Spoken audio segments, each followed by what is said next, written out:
कळवण सप्तशृंगी गड रस्त्यावर भीषण अपघात। साकोरे गावाच्या हद्दीत अपघात झाल्याचे समजते। सप्तशृंग गडावर दारूचे अड्डे जोमाने सुरू असल्याने बाईक्सवर ड्रिंक करून बाईक चालवतात।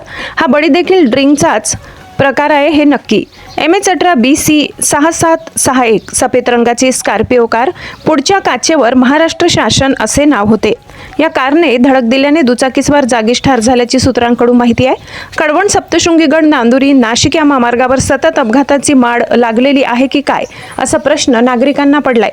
प्रशासनाने रस्त्याची पाहणी करून वेळेत संरक्षण भिंत, गतिरोधक सिग्नल, वेगवेगळ्या प्रकारच्या उपाययोजना सुविधा दिल्या पाहिजे असे नागरिकांकडून सांगण्यात येते।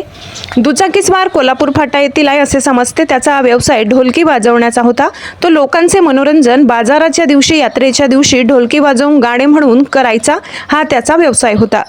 ढोलकी वाजविणारा कलाकार आज काळाच्या पडद्यावर गेल्याचे समजते। गडावर ना धाक ना दरारा, दारूचे अड्डे जोमाने सुरू आहेत। मृत व्यक्ती हा त्याच ठिकाणाहून ड्रिंक करून आला होता। प्रथमदर्शी पाहिले असता तो डिलक्स कंपनीची गाडी घेऊन सप्तशृंग गडावरून आपल्या घराकडे जात होता आणि मोठा अपघात झाला। गिरणा वार्ता न्यूज मुख्य संपादक खुशाल देवरे, कळवण।